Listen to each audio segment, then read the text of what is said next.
Care of the Aging Adult, Unit 3 Assessment. This is Part 4 of that. Iowa Lakes Community College, Martha Olson. As we look at the elderly and the older adult, we look at depression as not just a problem for the elderly. We know that depression is about 14 to 20% among all people in the community. It's higher in those that are hospitalized and in long-term care. Stressors that the elderly face that put them at higher risk for depression are things like widowhood, loss of independence, lack of funding, or financial instability.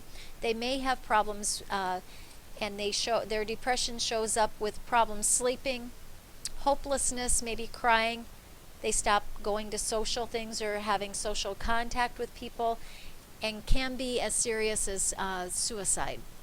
When we look at some of the screenings for the older adult, we have to think about what are appropriate screenings at what age. You know, the mammography is typically started at age 40, colonoscopy at 50.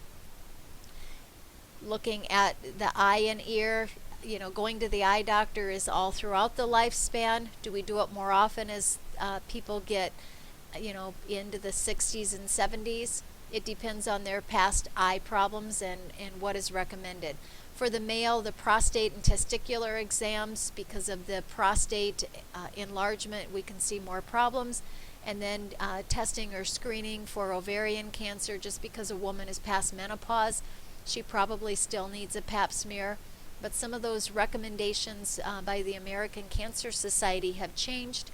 And so we look at the overall picture and know the screenings that are recommended for what they will ask you on state boards on the NCLEX. Looking at our social assessment, we know that a lot of social relationships are important to the elderly, and life events can change some of those. Where they live, are they able to get to those? Many of my older adults that come in that have not taken their Lasix tell you it's because they like to play cards or bingo on a certain day, and they don't take their Lasix on Tuesday because I don't want it to interfere with what I wanted to do today. When we look at medications and lab values, we know that polypharmacy is oftentimes seen with the elderly because they take medications for the side effects of the medication that's supposed to help, maybe an underlying health problem.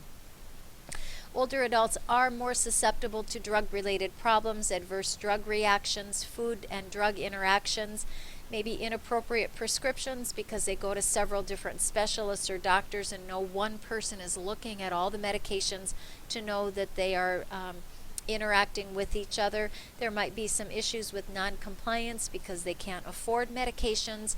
Perhaps they cut their pills in half to save money. They do not understand what their medications are for or how they need to best take them. So 1/3 of underused medications, and many are embarrassed to discuss that with their healthcare provider because they simply do not understand what they need to be asking. When we look at lab values, we think of many things and which lab values go with which organ system. The effects of aging on drugs as far as pharmacokinetics is the absorption, distribution, metabolism, and excretion. We think of absorption being the stomach and the small intestines, the microvilli. The distribution is the body fat and body water, the circulation system.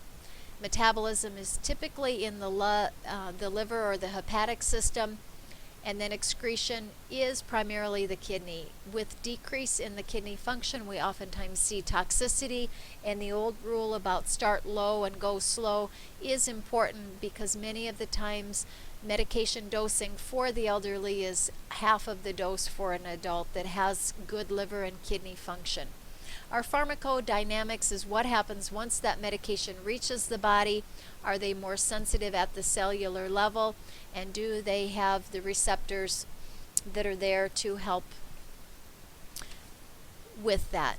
As we look at hepatic and renal function, we know things that affect the renal function. Many of the medications such as your NSAIDs, your ACE inhibitors, your IV contrast dye, you have to make sure that the creatinine level before you give some of those medications is appropriate, and we're watching creatinine levels to figure out the next dosing schedule for them. As far as the renal or the BUN, the creatinine clearance, it can be based on age and weight, renal function considerations, and then the alkaline phosphatase is also a lab value that we want to look at.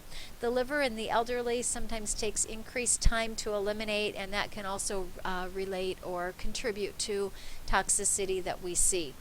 Things that interfere with medication administration are remembering to take the meds.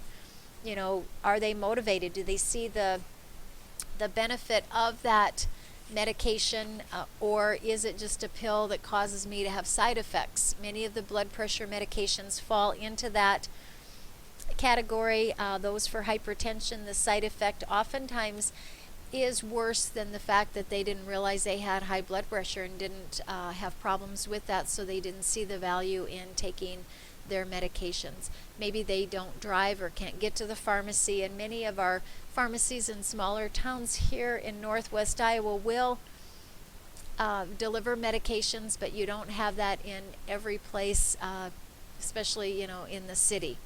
And as we look at polypharmacy, you know, make sure we get their current medication list, find out what time they truly do take meds, look for those interactions and ask them how they take them. Is it supposed to be taken on an empty stomach? Carafate is one of those medications that I often find the elderly just take with the rest of their pills, and it truly has to be taken on an empty stomach for it to be able to coat and help and do what it is supposed to do. The side effects, what is that on their overall health? Because if we have a medication that causes a lot of dizziness or other problems, a fall or safety might be a consideration as we look at that. And the references for this unit are listed here. Thank you for your time, and we will move on then to the voiceovers for Unit 4.